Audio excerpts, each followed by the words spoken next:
Hello, everyone. Welcome to the Newsbrowse News broadcast. Canada has strongly condemned Israel's recent airstrikes in Lebanon, including Beirut, which tragically killed at least 203 civilians and wounded hundreds more. These attacks occurred mere hours after U.S. President Donald Trump announced an apparent ceasefire in the broader Middle East conflict. Foreign Affairs Minister Anita Anand emphasized Canada's condemnation of Israel for striking civilian infrastructure and called on Israel to respect Lebanon's territorial integrity. Simultaneously, she urged the Iran-backed Hezbollah militant group, designated a terrorist entity by Canada, to immediately disarm and adhere to the Lebanese government's decisions. Prime Minister Mark Carney affirmed that Canada is not considering sanctions on Israel at this time, stressing the fragility of the ceasefire and the necessity for it to include Lebanon. He also stated that Hezbollah needs to be brought under control. This report is from the Canadian Press. Conservative leader Pierre Poilievre responded defiantly on Thursday to questions about his leadership after Marilyn Gladu became the fourth member of his caucus to defect to the Liberals. Gladu, a long-serving Conservative MP, announced her switch, citing the country's need for a serious leader on Mark Carney's team. Poilievre highlighted the record-smashing 8.3 million Canadians who voted Conservative last year, stating his mandate comes directly from the people, not from dirty backroom deals. A former top aide to Stephen Harper, Dimitri Soudis, suggested Gladu's defection weakens Poilievre's leadership more significantly than previous crossings due to her true blue conservative background. While Poilievre expressed sympathy for Gladu's supporters, he did not commit to banning floor crossing, despite previously voting against such a bill. Instead, he suggested constituents should have the power to petition for a by-election in such cases. The article notes that rumors of further defections have circulated, and several other Tory MPs posted messages reaffirming their loyalty. The Canadian Press.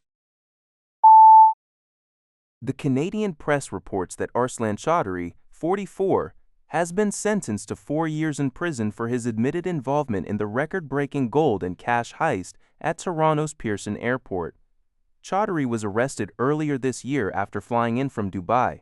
He pleaded guilty to theft over $5,000 and received a credit of 174 days for time already served. The court also ordered him to pay $22 million in restitution over 40 years. The heist, which occurred on April 17, 2023, involved the theft of 400 kilograms of gold, valued at over $20 million at the time, and approximately $2.5 million in foreign currency.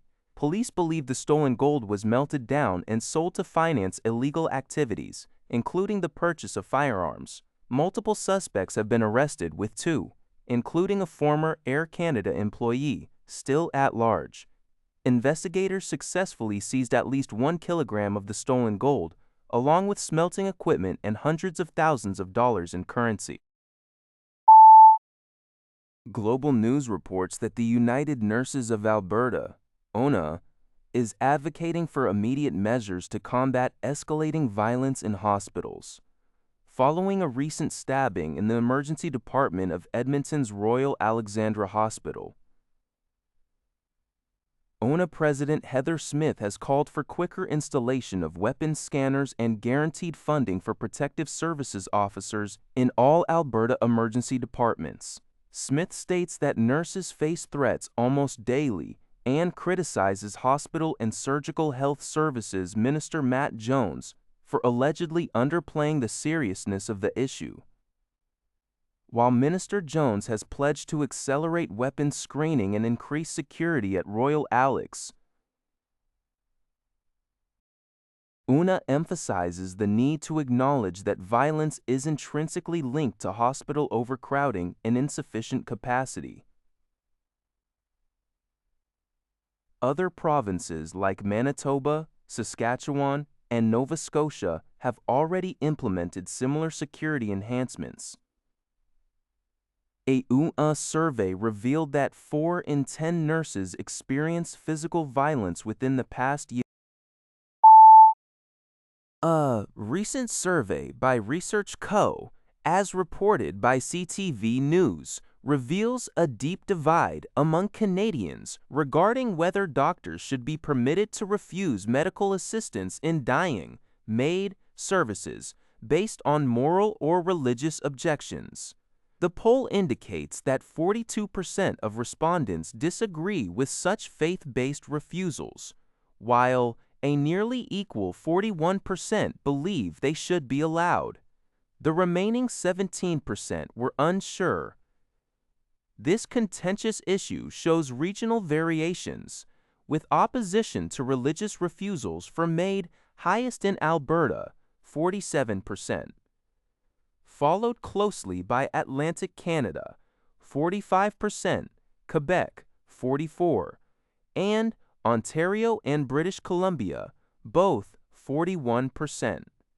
Saskatchewan and Manitoba recorded the lowest opposition at 36%. Furthermore, older Canadians aged 55 and up demonstrated greater opposition to these religious refusals compared to younger demographics. The article notes that healthcare providers like Providence Healthcare in BC, a Catholic authority, do not provide MAID services, instead transferring patients to other facilities.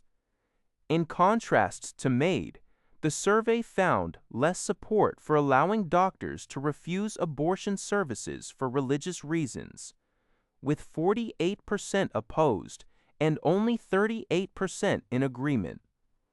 The online survey involved 1,001 Canadian adults and has a margin of error of plus or minus 3.1 percentage points, 19 times out of 20. That's all for this video. Thank you for watching. See you in the next video.